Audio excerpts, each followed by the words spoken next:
بسم اللہ الرحمن الرحیم۔ السلام علیکم۔ نور اللہ آپ کی خدمت میں حاضر ہے۔ جسٹس مظاہر نقوی صاحب کا بچنا مشکل ہو گیا ہے۔ وہ آخری کوششیں کر رہے ہیں۔ وہ کیا کوششیں کر رہے ہیں؟ کیا وہ کوششیں کامیاب ہوں گی؟ اور جج صاحبان خصوصاً قاضی فائز عیسیٰ صاحب کا کیا موڈ نظر آ رہا ہے؟ عدالت کا کیا موڈ نظر آ رہا ہے؟ عدالت سے خیال آیا کہ عدالت نے محسن نقوی صاحب پر پابندی لگا دی ہے۔ محسن نقوی صاحب پر کیا پابندی لگی ہے؟ اور دوسری طرف جھگڑا کوئی نہیں ہے، دونوں باپ بیٹا اکٹھے ہیں، کوئی پریشانی نہیں ہے، کوئی ٹینشن نہیں ہے۔ یوم تاسیس پہ انہوں نے دکھا دیا ہے پبلک کو کہ کیا سارا سین ہے۔ اور اس کے علاوہ خبر یہ ہے کہ ایک بہت گندا سا انٹرویو آ رہا ہے۔ وہ انٹرویو کس کا ہے؟ وہ خاتون کون ہے؟ اور کیا کیا کچھ بتا سکتی ہیں؟ یہ ساری باتیں میں آپ کے ساتھ ڈسکس کروں گا۔ لیکن سب سے پہلے پیپلز پارٹی کا یوم تاسیس، بلوچستان میں کوئٹہ میں انہوں نے یوم تاسیس منایا۔ ایک اچھا پاور شو تھا جو پیپلز پارٹی نے وہاں پہ کیا ہے، اور اس میں اہم بات، ایک تو پاور شو کرنا تھا، لیکن اہم بات جو اس میں ہوئی ہے وہ یہ تھی کہ بلاول بھٹو زرداری اور آصف زرداری صاحب پہ کوئی جھگڑا نہیں ہے۔ باپ بیٹے کے سر پہ پگڑی رکھ رہا ہے۔ باپ بتا رہا ہے کہ، یعنی زرداری صاحب بتا رہے ہیں، سوری، باپ وہاں پہ کنفیوژن ہو سکتی ہے کیونکہ وہاں پہ بی اے پی پارٹی بھی ہے، پولیٹیکل پارٹی، اس کو بھی لوگ باپ کہتے ہیں پیار سے، اور اس پیار کی کیا وجہ ہے وہ بڑی لمبی کہانی ہے، تھوڑا سا سب کو سمجھ آتی ہے۔ لیکن بار آصف زرداری صاحب نے وہاں بتایا کہ بلاول بھٹو زرداری سب سے کم عمر وزیر اعظم ہوں گے پاکستان کے۔ تو بلاول بھٹو زرداری ابھی 35 ایئرس کے ہیں تقریباً، اور اگر انہوں نے سب سے کم عمر وزیر اعظم بننا ہے، اپنی والدہ کا ریکارڈ توڑنا ہے، تو پھر انہیں اسی دفعہ وزیر اعظم بننا ہوگا۔ کیا یہ ممکن ہوگا؟ پیپلز پارٹی کی جوڑ توڑ کی کوشش ہے، خصوصاً بلوچستان میں لوگوں کو اپنے ساتھ شامل کرنے کے لیے، کیونکہ ایک تو خیر تھوڑا سا نمبر ہے، 16 سیٹیں ہیں وہاں پر، اور الیکٹیبلز کی سیاست ہے وہاں پہ حاوی۔ کیا پیپلز پارٹی وہاں سے اچھا نمبر لے سکے گی؟ یہ بھی آنے والے چند دنوں میں پتہ چلے گا۔ فی الحال تو یہ نظر آ رہا ہے کہ نون لیگ کو وہاں پر برتری حاصل ہے، زیادہ لوگ نون لیگ میں شامل ہونا چاہتے ہیں، ہواؤں کا رخ انہیں بہتر نظر آ رہا ہے نون لیگ کی طرف۔ بلاول بھٹو نے بھی اپنی تقریر میں کچھ باتیں کی ہیں، لیکن وہ وہی تھیں کہ ہم انتقام کی سیاست اور پرانی سیاست ختم کر دیں گے۔ ہاں، زرداری صاحب نے جو سب سے امپورٹنٹ بات کی ہے، انہوں نے کہا کہ بلوچوں کو یہاں کی زمین اور یہاں کے وسائل کا مالک بنائیں گے۔ آصف زرداری صاحب کے حوالے سے یہ ایک اہم نقطہ ہے کہ انہوں نے حقوق آغاز بلوچستان جو تحریک شروع کی تھی، وہ ایک مثبت اقدام تھا۔ بلوچستان پاکستان کا حصہ ہے، اور ناراض بلوچ جو ہے ان کو قومی دھارے میں لانے کے لیے پیپلز پارٹی نے بہرحال ایفرٹس کی ہیں۔ لیکن ساری چیزوں کے ساتھ ساتھ میں پھر دہرا دوں کہ نون لیگ کو بظاہر یہ نظر آ رہا ہے کہ وہاں پہ برتری حاصل ہے، اور لوگ زیادہ جو الیکٹیبلز ہیں، جو زیادہ اہم شخصیات ہیں، وہ نون لیگ میں شمولیت کو پریفر کر رہی ہیں۔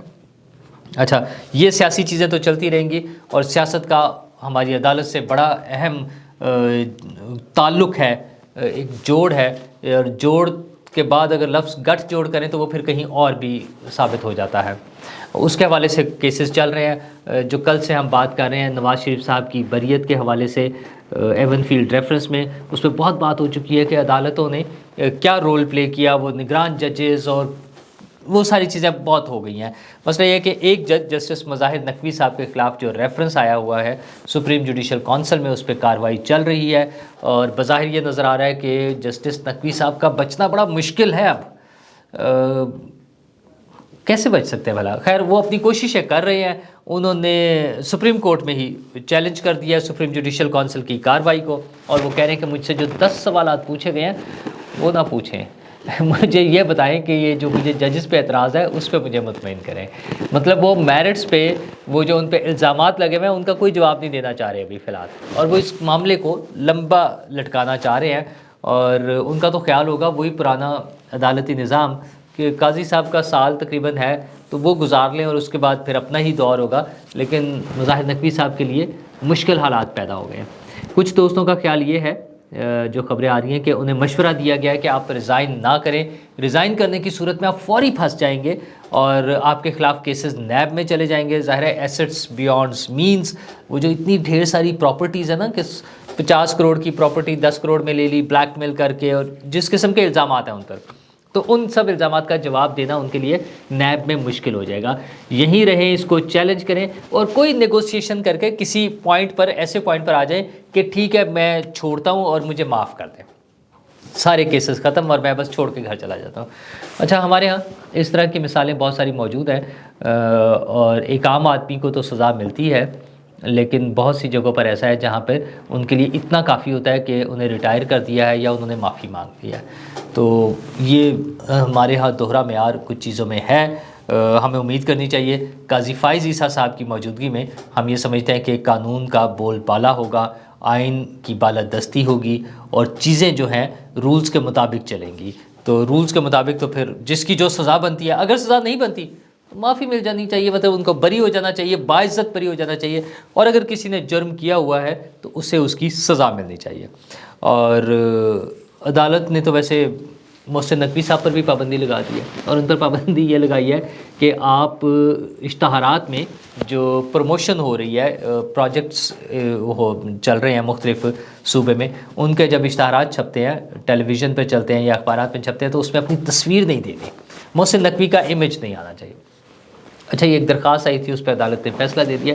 مسئلہ یہ ہے کہ محسن نقوی کام تو کر رہے ہیں، اچھا وہ فل ٹائم پراپر ایک جو پولیٹیکل وزیر اعلیٰ نے جس طرح سے بھاگ دوڑ کرنی ہوتی ہے وہ اس سے تھوڑی سی زیادہ بھاگ دوڑ کر رہے ہیں. اس سے پہلے شہباز سپیڈ مشہور تھی، اور شہباز شریف صاحب کی جو کارکردگی تھی، ان کی مستعدی، ان کی ایکٹیویٹی، ان کی بھاگ دوڑ، محسن نقوی صاحب نہ صرف اس پہ ایٹ پار ہے بلکہ کئی چیزوں میں ہمیں نظر آتا ہے کہ اس سے بھی آگے ہیں.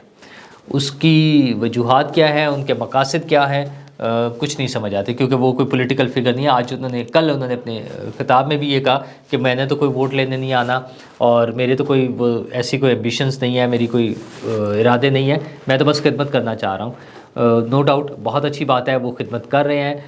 ہمارے پاس تو خبریں یہ بھی ہیں کہ ان کے سیاست میں آنے کے ارادے بھی بن سکتے ہیں. ویسے تو بہت عرصے سے چل رہا تھا کہ انہیں وزیر اعظم بنایا جا سکتا ہے، اور یہ بات ابھی، یہ کہانی ابھی تک ختم نہیں ہوئی ہے، یہ بھی چلتی رہتی ہے. اور اس کے ساتھ ساتھ وزیر اعلیٰ دوبارہ بنانے کے لیے بھی ان کے بارے میں سوچا جاتا ہے، جس کے لیے ایک خیال یہ تھا کہ شاید الیکشن شیڈیول کی اناؤنسمنٹ سے کچھ پہلے وہ ریزائن کر دیں، اور اس کے بعد وہ الیکشن لڑیں پنجاب میں کسی بھی سیٹ سے، وہ الیکشن جیت جائیں اور پھر انہیں وزیر اعلیٰ بنا دیا جائے. اچھا، ہمارے یہاں یہ ایسا ناممکن چیز نہیں ہے. ہم منظور وٹو صاحب کو وزیر اعلیٰ دیکھ چکے ہیں، ہم پرویز الہی صاحب کو وزیر اعلیٰ دیکھ چکے ہیں، اور بھی ایسی مثالیں موجود ہیں. اور یقین مانیں محسن نقوی کو بری چوائس نہیں ہے، بلکہ اچھی چوائس ہوں گی. جب ہم نے وہ جو سیاسی ایک نظام، ایک کلچر ہوتا ہے پیور سیاسی، وہ جب ہے ہی نہیں ہمارا، ون مین شو چل رہا ہوتا ہے. اور یہ آپ نے دیکھ لیا نا، عمران خان صاحب کی چیئرمین شپ ختم ہونے پر جو نیا چیئرمین بنانے کی بات ہوئی ہے وہ کس طرح سے ہوئی ہے کہ عمران خان صاحب نے کہہ دیا. مطلب کوئی اس میں ایسا پاسبل نہیں ہے کہ کوئی کور کمیٹی ہوتی، کوئی مجلس عاملہ ہو، کوئی لوگ ووٹ دیں گے، کچھ ہوگا، کچھ نہیں ہے. جو ایک شخص نے جو کہہ دیا وہ فائنل ہے.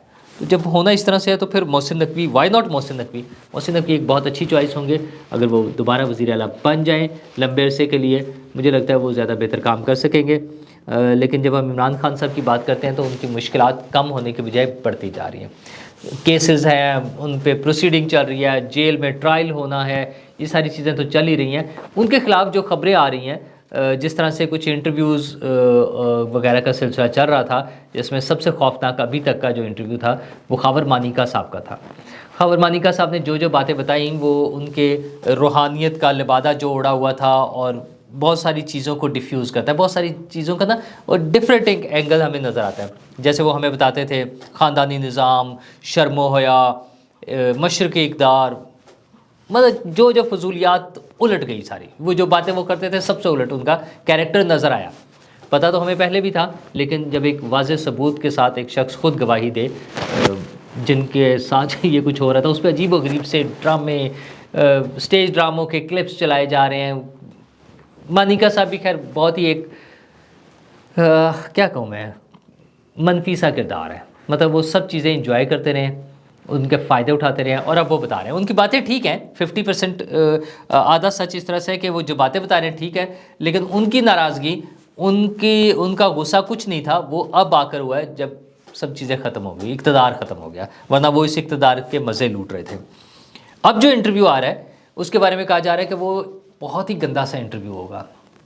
منیب فاروق صاحب نے ایک ٹی وی پروگرام میں ذکر کیا ہے, انہوں نے کہا جی ایک خاتون کا انٹرویو آ رہا ہے اور وہ آئے گا بھی اسکائپ پر, مطلب آن لائن ہوگا وہ, اس کا مطلب یہ ہے کہ وہ یہاں اویلیبل نہیں ہوں گی, اسٹوڈیو میں نہیں ہوں گی. اور انہوں نے اس کی تھوڑی بہت بتایا کہ وہ خاتون لاہور سے تعلق رکھنے والی ایک اہم شخصیت کی سابقہ بیوی ہیں, اور وہ پھر بہت ہی گند مچ جائے گا. اچھا, چونکہ عمران خان صاحب کے کیریکٹر کے حوالے سے اتنی ساری ان کی دوستیاں, تعلقات, ناجائز تعلقات, سارا کچھ ایک لائن لگی ہوئی ہے چیزوں کی, اور یہ آج سے نہیں ہے. وہ انڈیا کے ایک پروگرام میں گئے تھے نا, وہاں بھی وہ اس نے پوچھا, اس نے 5-6 خواتین کے نام لیے کہ یہ خاتون, یہ خاتون, یہ خاتون, یہ آپ کی دوست ہیں, آپ اس کی تصدیق کرتے ہیں.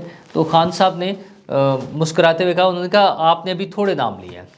ظاہر ہے ان کی لسٹ جو ہے ان کا حلقہ یا احباب بہت وسیع تھا, تو لوگوں کو چند ایک نام پتہ تھے.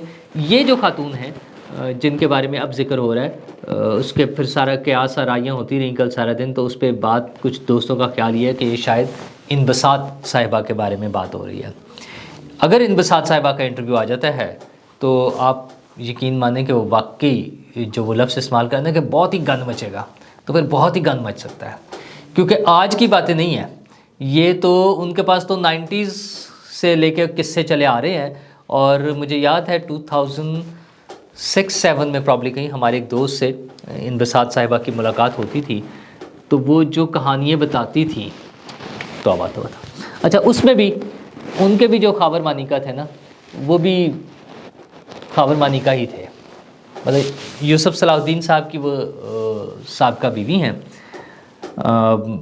ویسے تو کچھ دوستوں کا خیال یہ تھا کہ اگر کسی طرح مینج کر کے یوسف صلاح الدین صاحب کا انٹرویو کرا دیا جائے تو آپ سمجھیں کہ لٹ ہی مچ جائے گی, انی پہ جانے والی بات جو ہے نا وہ ہوگی, کیونکہ وہ ساتھ شامل ہوتے تھے. تو انبساط بی بی نے بھی جو چیزیں بتانی ہیں اس میں بھی یوسف صلاح الدین صاحب بھی ساتھ ہی ہوں گے.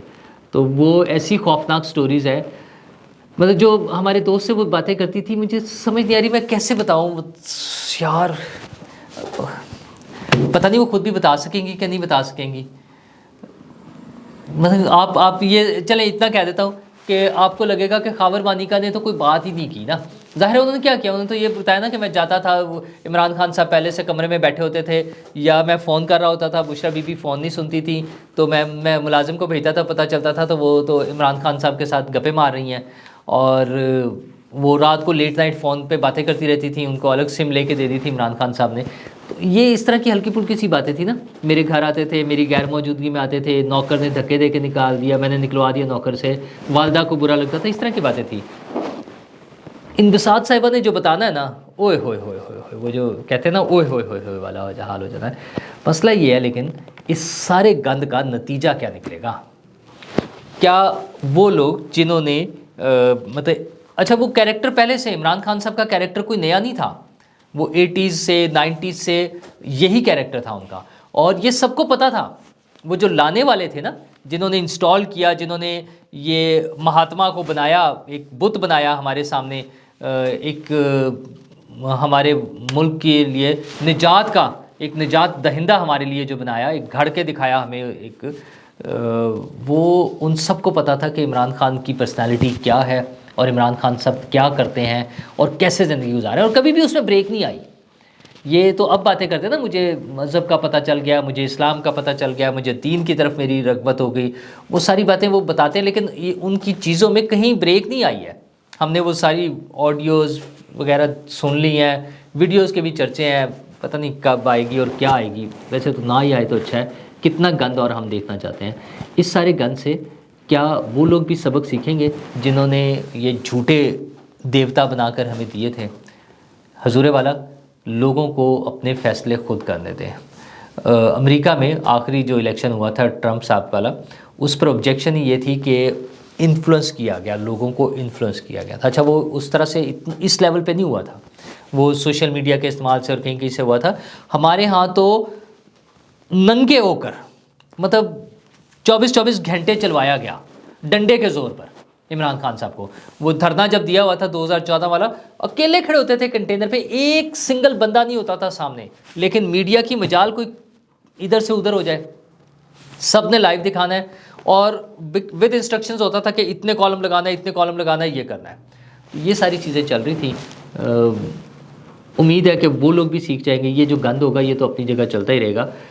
اس سے صرف سیکھنے کی ضرورت ان لوگوں کو ہے جو جعلی لیڈرز بنا کر ہمیں دیتے ہیں. کوشش کریں کہ ہمارے پاس اوریجنل لیڈر آ جائیں، یا جو سیکھ گئے ہیں وہ کوئی اوریجنل طریقے سے چلیں. کیا ہمارے موجودہ جو لیڈرشپ ہے وہ اوریجنل طریقے سے سیاست کرنا چاہتی ہے؟